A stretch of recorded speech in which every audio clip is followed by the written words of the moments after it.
bom dia. Hoje a gente vai conversar um pouco sobre a indicação da rinoplastia, da cirurgia plástica de nariz. São várias as indicações, desde as estéticas e também as cirurgias funcionais, aquelas que são feitas para poder melhorar a função do nariz. Vamos começar a falar sobre a giba. A giba é o motivo mais comum que faz com que as pessoas procurem os médicos para a realização da rinoplastia. O que seria a giba?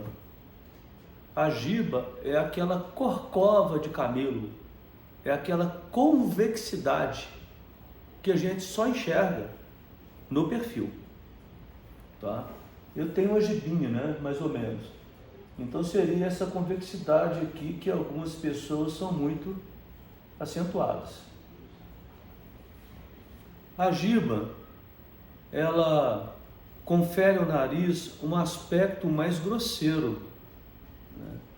E ela também contribui para você ter uma impressão que a ponta do nariz está caída, mas nem sempre a ponta do nariz está caída. É o efeito de maquiagem visual produzido pela giba. Então, para saber se o nariz está caído, a gente tem que saber qual que é o ângulo nasolabial. Se o ângulo tiver 90 graus ou menos, o nariz pode estar caído. Mas existem, por exemplo, pacientes que têm um ângulo de 100, 110 graus e falam: doutor, eu quero remover a giba e eu quero rodar, arrebitar a minha ponta, fazer esse movimento. Mas isso não pode ser feito, porque se você fizer isso, você vai deixar o paciente com aquele nariz de porquinho. Você tem que explicar para o paciente que você mediu, né, o ângulo nasolabial e o ângulo está correto para o sexo feminino ou masculino, né, está de acordo com as características estéticas ideais para aquele sexo em específico. Explicar que você só removendo a giba vai dar uma impressão que o nariz arrebitou um pouco. Porque se você remover a giba e arrebitar o nariz, no caso da pessoa já ter um ângulo adequado, você vai fazer aquela pessoa ficar com o nariz de porquinho, nariz arrebitado. Você que pretende ter um nariz bem feito para sempre e pretende fazer então, por conseguinte, uma rinoplastia, é muito provável que dentre os seus objetivos esteja a remoção da giba, que é aquela corcova que a gente só percebe quando a gente olha alguém de lado, de perfil, é aquela convexidade do perfil. É interessante que você saiba sobre a giba, para que você não tenha assim, medos irreais a respeito da remoção da giba. Muitas pessoas perguntam para mim se vai ser muito dolorido a remoção da giba, porque a giba é uma estrutura óssea.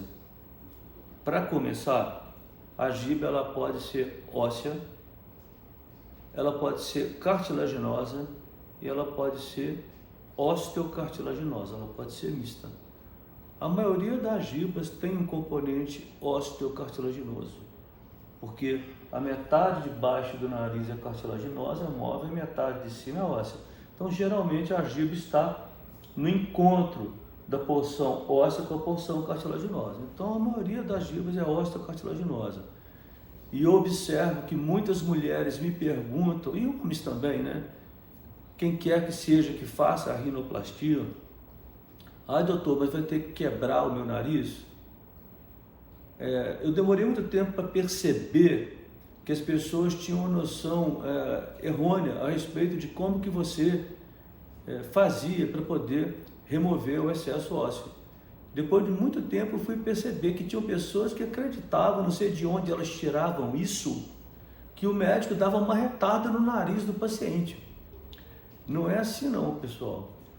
Existem várias maneiras de você remover a giba, tá? E por ser osso, não dói.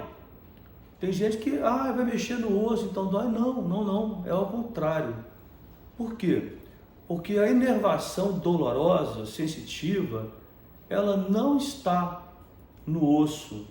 O osso não tem inervação. Ela está no periósteo, na membrana que recobre o osso, e você levanta, né, essa membrana antes de mexer no osso. Então, inclusive, muitas vezes você pode realizar a rinoplastia com anestesia local, mas sedação, se for só para remover uma giba, por exemplo, e a pessoa, na hora da remoção da giba, na hora de trabalhar, de desgastar, de remover o excesso ósseo, a pessoa só sente uma pressão na região do nariz, tá? Existem várias maneiras de você remover a giba. Você pode usar a rinoplastia ultrassônica, tá certo? Você pode usar a broca, tipo broca de dentista, para desgastar aquele osso. Você pode usar um instrumento mais clássico, mais convencional, que é a raspa, tá? São várias maneiras certas, vários caminhos levam a Roma. Cada médico tem uma preferência. Eu geralmente associo técnicas.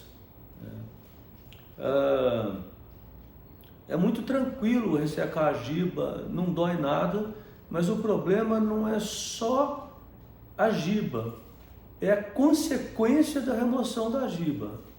O problema, sim, que quando você remove a giba, você fica com o dorso aberto. É como se você tirasse o telhado da casa. Então, o dorso, ele que era assim depois da remoção da giba, ele fica assim. E ele fica mais largo e aberto. E o dorso aberto, além de ser inestético, você pode se incomodar quando bate o vento frio, você pode sentir alguns incômodos. Então você tem que fechar o dorso. Então às vezes a pessoa fala, doutor, o meu é só remover essa gibazinha aqui. Nunca é só remover a gibazinha, porque você tem que compensar, né, a remoção da giba, fechando o dorso para harmonizar e tornar o nariz funcional novamente. Então a remoção da giba não é uma coisa assim tão rápida, porque você tem que compensar, né? Você provoca uma alteração na estrutura nasal depois que você remove a giba, e você tem que reestruturar o nariz para que ele fique satisfatório de todo o ponto de vista, entende? Então dá um trabalhinho a mais. Eu só estou explicando isso porque a pessoa pergunta, quanto tempo vai demorar uma rino só para tirar uma giba? Se bem que uma rino só para tirar a giba é muito difícil de acontecer. Geralmente a gente faz mais coisas, né? Embora a retirada da giba possa até ser o principal, a sua queixa principal, muitas vezes existem outras coisas que a pessoa nem se dá conta que podem causar um benefício estético se acertadas, e a gente explica para a pessoa acaba enxergando e a gente acaba removendo a giba e fazendo essas outras coisas. Mas às vezes a pessoa que pretende tirar só uma giba, nos casos raros que isso acontece, se assusta de falar que a gente demora aí umas 2 horas para fazer isso tudo, que é por causa da reconstrução do dorso pós remoção da giba.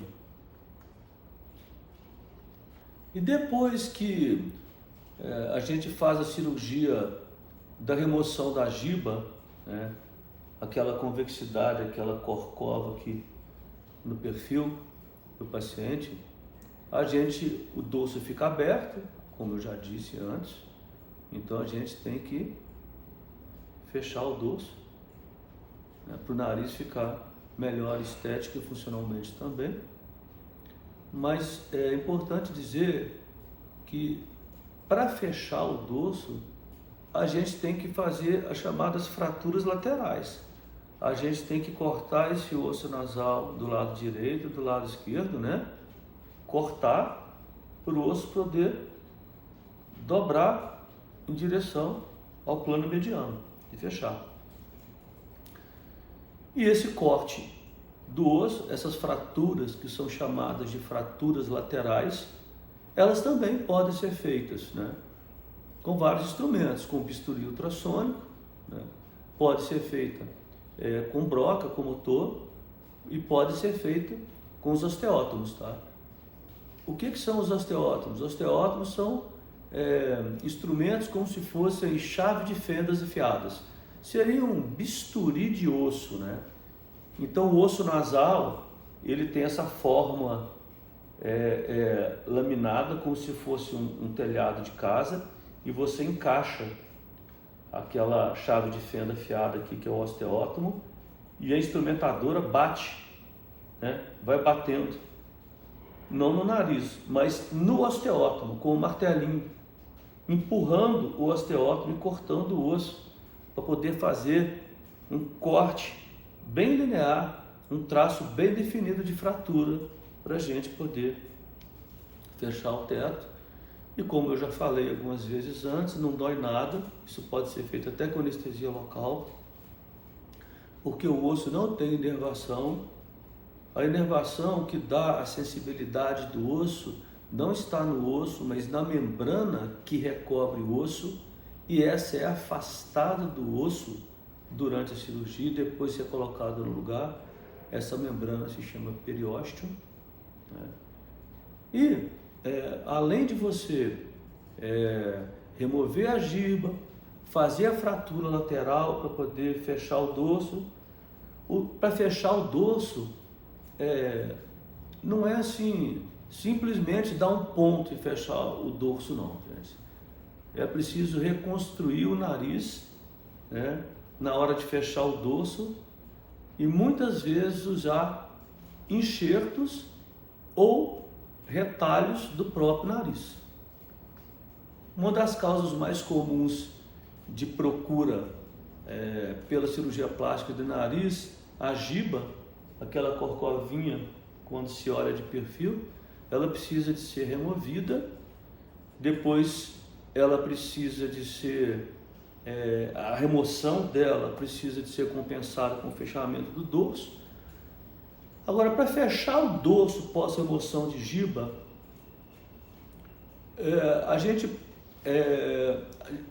não pode simplesmente dar o pontinho, porque senão o nariz, que era assim, ele fica muito fino de frente. Tem gente que não tem muita noção de que isso é um efeito estético, ou estético não, inestético. Tem gente que até, doutor, eu quero que você afine muito o meu nariz, pede para afinar muito o nariz. Não pode, o nariz tem que ter uma curvatura aqui para que ele seja mais harmônico. É claro que ele pode ter uma curvatura muito menor do que antes, tá?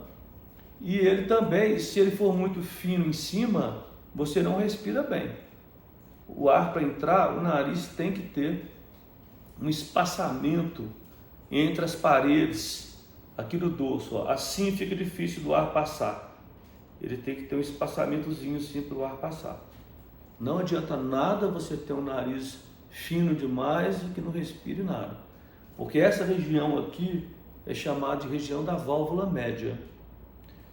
Então, você tirou a giba, fechou o dorso, tá? Mas você tem que fechar o dorso interpondo enxertos, para que exista um espaço entre os ossos nasais. Porque se você fechar sem colocar um enxertinho aqui no meio, né, ou até um retalhinho, né, um tecido do próprio paciente que está nas proximidades, são detalhes técnicos que não vem ao caso agora. Se você fizer isso, fica fino demais e não respira bem. Isso chama deformidade em V invertido. E isso tem que ser corrigido posteriormente. E como é que você faz para poder fechar, mas deixar um espaço para que o nariz permaneça funcional e esteticamente aceitável. Você pode colocar enxerto do próprio septo, né? Você tira partes do septo que não farão falta e coloca, né, nessa região aqui para dar um espaçamento entre os ossos nasais. Você pode tirar enxerto de orelha, você pode tirar enxerto de costela, né? Ou você pode utilizar as próprias cartilagens laterais superiores e dobrá-las para que elas fiquem mais gordinhas, para que elas fiquem mais largas, e ao invés de acontecer isso e afinar muito, aconteça isso, sabe? Elas formam um anteparo, elas dobradinhas formam um anteparo que não permite que o nariz adquira essa aparência de V invertido, que não é nada desejável. Ah, doutor, o meu sonho é tirar essa corcova, essa giba aqui, mas eu tenho muito medo, porque é osso. Eu já expliquei que não precisa ter medo, que a remoção, né, do excesso ósseo não dói nada. Mas uma coisa que você tem que saber quando você remove a giba, que quase sempre tem um componente ósseo associado, é que a remoção da giba, ela requer, né, a realização das fraturas laterais, a colocação de enxertos ou retalhos para poder reconstruir, não é só tirar a giba, tem que reconstruir o nariz após a retirada da giba. E tem uma coisa, sim, que só acontece quando você retira a giba e tem que fazer a compensação, que é inerente ao processo de remoção de giba e reconstrução, que é o olho roxo. Tá?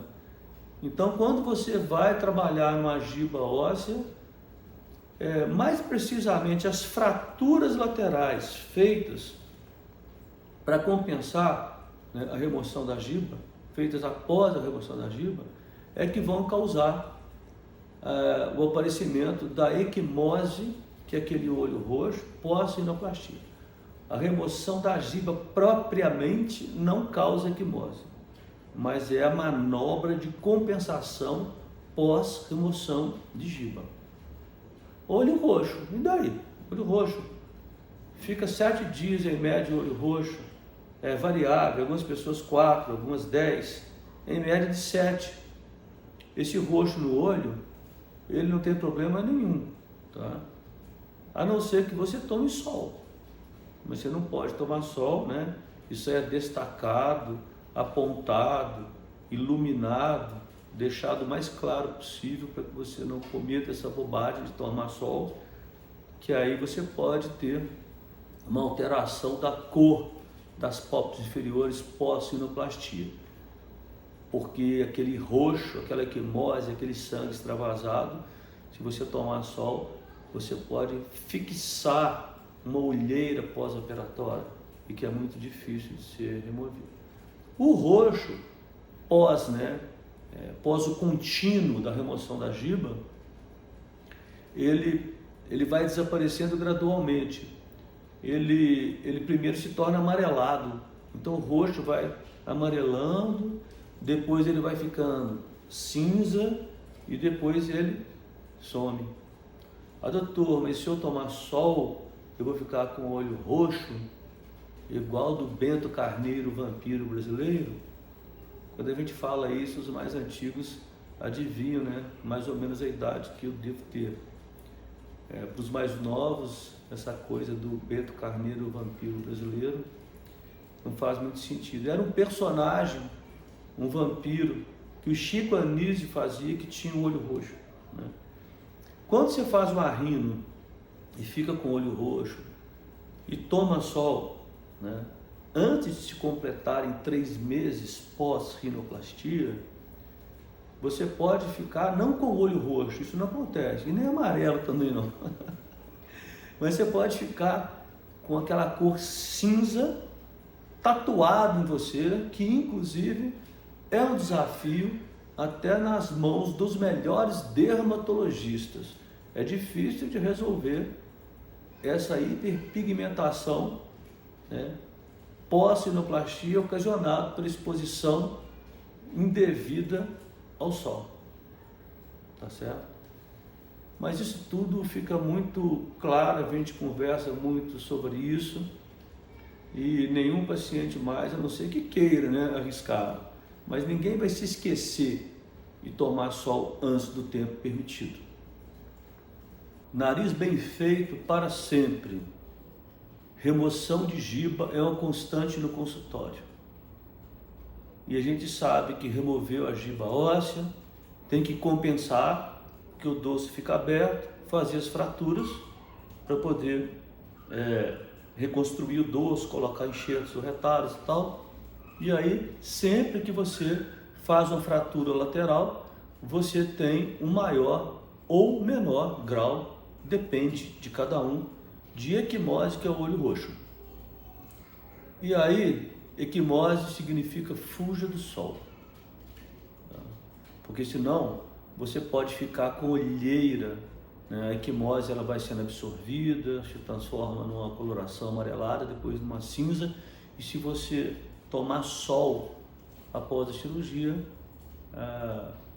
essa cor cinza, ela fica tatuada em você, é muito difícil de sair, tá? Como é que é essa coisa do sol, mais especificamente? A gente fala isso porque parece bobagem, algumas pessoas não valorizam isso, mas não é. Então, às vezes, você fica com o nariz lindo e fica com olheira de brinde, não tem sentido nenhum, né? Então, tem que atentar bastante com relação ao sol, toda vez que você vai remover uma giba óssea. E as manobras pós-remoção, elas provocam extravasamento de sangue aqui, acumulam um pigmento sanguíneo chamado hemosiderina, que é responsável pelo olho roxo. Pessoal, são 3 meses sem exposição solar irrestrita, tá? O que eu quero dizer com isso? Eu vou pormenorizar melhor essa restrição à exposição solar no pós-operatório da remoção da giba óssea. É o seguinte, você não pode ir para a praia, não pode ir para a piscina, mesmo com protetor. Ah, doutor, mas eu vou aproveitar que eu vou fazer a minha rina e vou passar férias na praia. Não, não vai. Se depender de mim, não vai. Se você fizer, você assume as consequências e os riscos. Eu vou alertar para que isso não aconteça. Mas a escolha é sua, não vale a pena. Você pode até arriscar e pode realmente dar sorte, como já aconteceu com alguns pacientes meus, algumas vezes, que, vamos dizer, abusaram e deram sorte e não aconteceu nada de ficarem com olheiras pós-rinoplastia. Mas se você ficar, é bem difícil de resolver isso.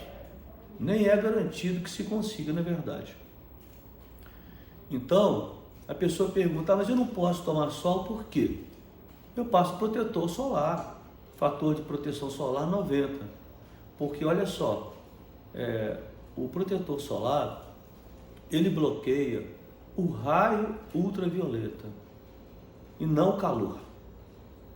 Então o calor pode favorecer o aparecimento das olheiras, tá? Então, mesmo com protetor muito concentrado, com fator de proteção solar muito elevado, você não pode ficar de cara para o sol nos 3 meses que se seguem após a rinoplastia.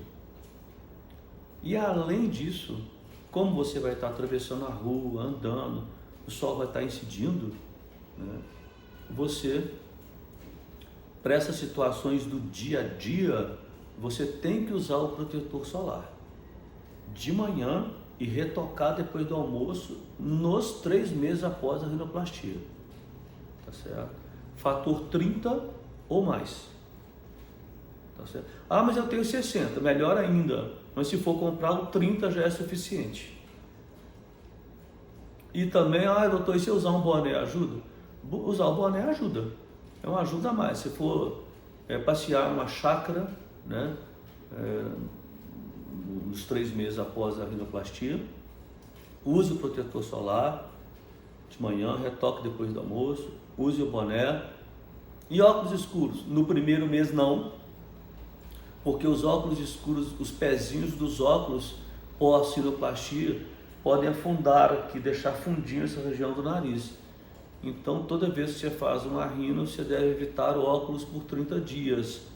O sol é por 3 meses, os óculos por 30 dias. Então, se isso não fica bem detalhado, a pessoa passa o protetor, coloca o boné e ainda usa óculos. Aí não ganha a olheira, mas fica com isso aqui afundadinho. Tá certo? Então, assim, no primeiro mês, protetor solar e boné. A partir do segundo mês, pode usar protetor solar, boné e pode usar o óculos também. E mesmo assim, pessoal, como nada é milagre no mundo,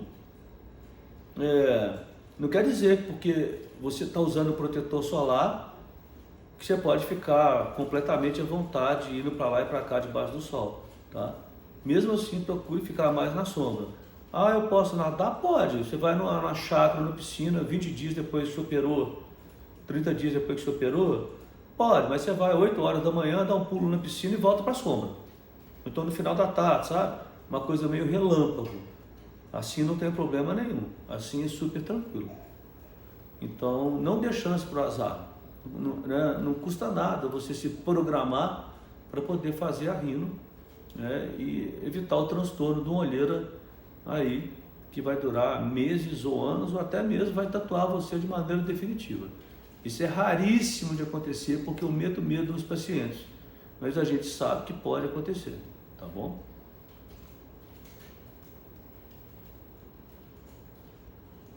Você que quer remover a sua giba óssea para poder ter um nariz bem feito para o resto da tua vida, é importante que você saiba que existem duas maneiras de manipular o nariz para poder resolver o problema da giba. O método clássico, mais antigo, usado pela maioria dos cirurgiões, é a cirurgia de remoção da giba clássica e reconstrução. Você abre o dorso do nariz, igual eu já expliquei algumas vezes antes, remove a giba e aí você tem que reconstruir. Tá? Ultimamente, está havendo o crescimento de uma corrente conservadora que vem tentando mexer na giba sem propriamente abrir o dorso de maneira clássica e com isso evitar a reconstrução. Eles alegam que você tem menos irregularidade dorsal fazendo a cirurgia preservadora do dorso do que no método clássico convencional, que era o predominante e ainda é até então. Então, a giba está aqui. Você pode gastar a giba, né, de cima para baixo e aí você reconstrói depois o espaço que ficou mais largo, ou então na cirurgia conservadora, que é essa tendência nova que está surgindo, a que eu estou me referindo, ao invés de você gastar a giba de cima para baixo, você pode simplesmente, como se tirasse o calço da giba, como se você criasse um espaço aqui e empurrasse. Então a giba desce, sem você ter que abrir o dorso. A raspagem, né, a ressecção da giba no método convencional, que seria a superfície, ela é substituída por uma cirurgia na profundidade. Você mexe na profundidade, então a chance de irregularidade aqui teoricamente seria menor. Mas eu já estudei muito esse método conservador e nas minhas mãos eu preferi usar o método clássico. A cirurgia conservadora para giba, no meu caso, ela melhora esse aspecto realmente, dá menos trabalho, né? Você não precisa ficar tanto tempo para reconstruir o dorso, mas existem outras coisas que me desagradam nesse tipo de cirurgia. Uma delas é o desabamento do nariz que quando ele cai como um todo, quando você tira o cálcio, ele costuma ficar mais largo, né? É como se ele esborrachasse. E aí você precisa muitas vezes de fazer a lectomia compensatória, ganhar, além da cicatrizinha convencional aqui, mais 2 cicatrizinhas acessórias nas asas. Como tem muito tempo, vou fazer 33 anos agora no final de 2023 que eu faço rinoplastia, e eu aprendi a técnica clássica, né, de abrir o dorso desde o começo. Sinceramente, eu pego dorsos aí operados há 10, 15 anos que eu operei, perfeito, sem nenhuma irregularidade. Então, eu realmente ainda não incorporei essa técnica, né, conservadora na remoção da giba, porque a técnica conservadora ela pode ser aplicada em várias partes da cirurgia do nariz. Então eu uso um misto de técnicas clássicas e conservadoras, mas no caso da giba eu prefiro abrir o dorso e reconstruir depois. Eu estou muito bem treinado para fazer isso, tenho excelentes resultados, então eu não vejo necessidade de mudar a técnica não.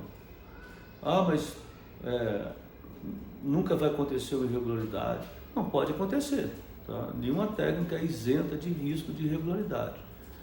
Mas irregularidades mínimas que acontecem são raríssimas e, na maioria das vezes, são retocadas em consultório. Essas irregularidades do dorso pós-ressecção de giba como método clássico convencional de abrir o dorso. Tá?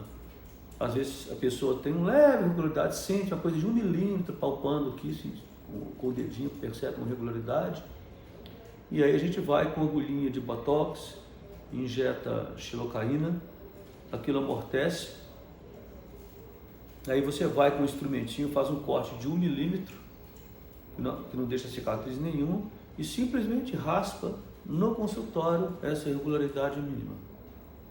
Então, além de ser raro nas minhas mãos a irregularidade do dorso pós-remoção de giba no método clássico com abertura de dorso, né, as poucas vezes que isso acontece são muito bem resolvidas com manobras de retoque ambulatoriais.